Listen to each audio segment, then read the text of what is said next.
The 49th sequel of the Ordination in 1899 and the civil pastoral visits of Bishop Tucker.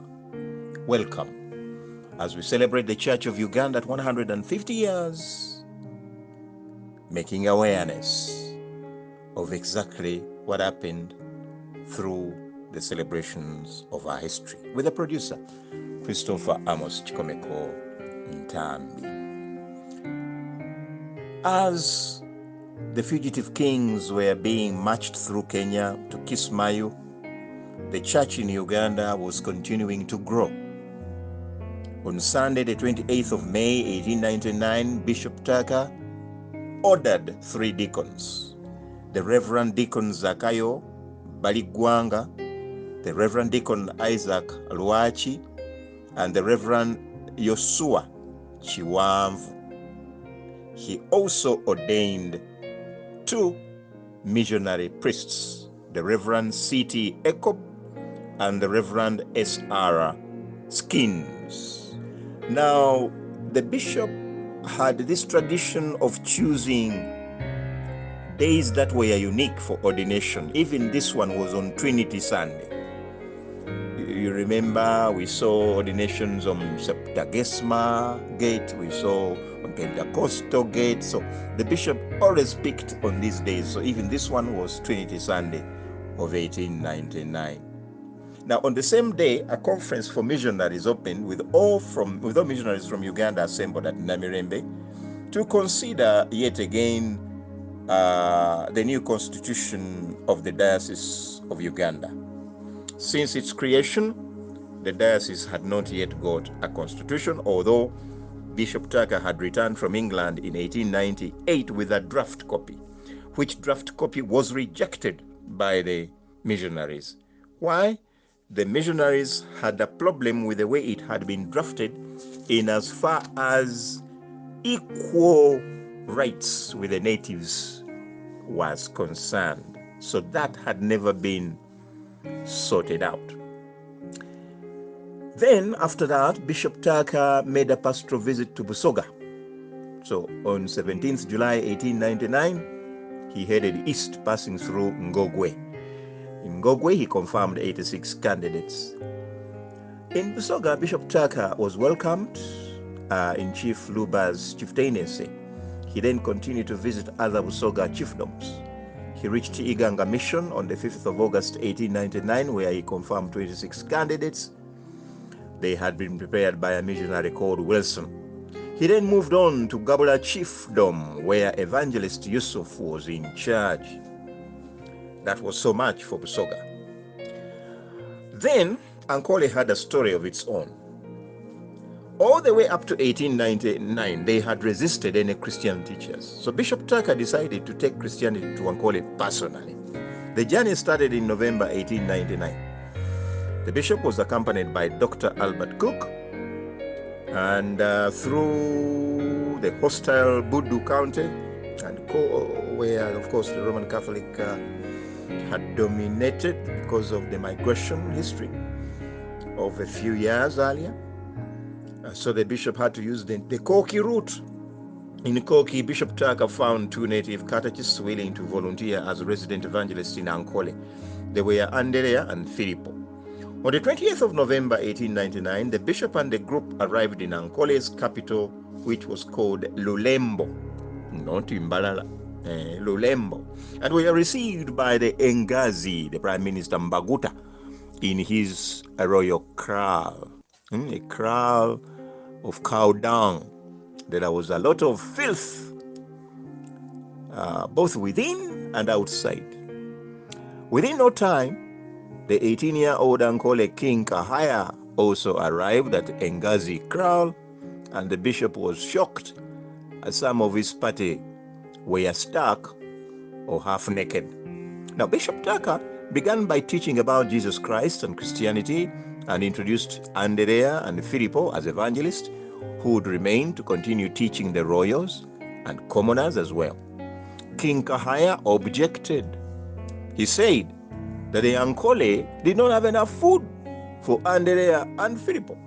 Now, Bishop Tucker proposed that Andere and Filippo could feed on milk alone, since there were enough cattle in Ankole. And the negotiations took a whole 3 hours. And Tucker wrote, because I told you Tucker wrote earlier, he says, it seemed as though Satan and all his host were set in battle against us. Filippo and Andrea were of great help in the counter-arguments with the Ankole leaders. Now, Bishop Tucker, with the grace of God, one day, the 2 catechists were allowed. A piece of land was given for construction of the CMS mission. Missionaries were invited to Ankole whenever they would be ready. So Bishop Tucker and Dr. Cook, with others, left for Uganda. And the Ngazi Mbaguta agreed to start Christianity classes by Filippo and Andrea. And soon Mugabe Kahaya joined them too.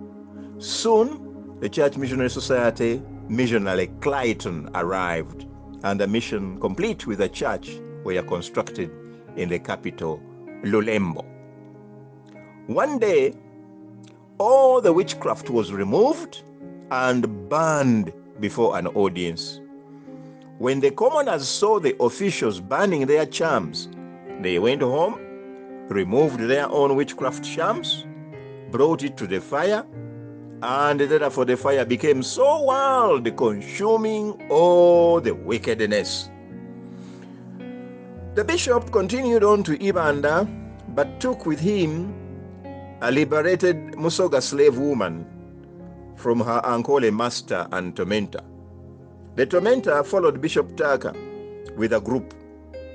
At Uganda, Bishop Tucker found the late Ntare's sister, who received the bishops warmly. The slave woman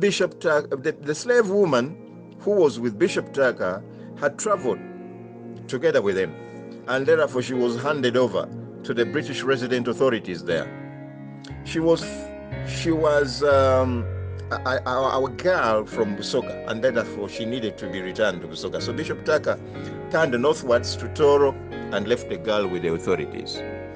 He was, of course, welcomed at the Ntara CMS mission, where evangelist Apollo Chivebulaya had been stationed together with Sedulaka. Remember, Apollo Chivebulaya, after the bishop's visit in Mboga, they had come back together and told him to come to Toro to be prepared to be made a deacon. So this is where his training was undergoing. Apollo had returned to Mboga, had returned from Mboga after the massacre of so many Banyamboga people by pygmies. He returned to Toro for his continued training before becoming a reverend deacon.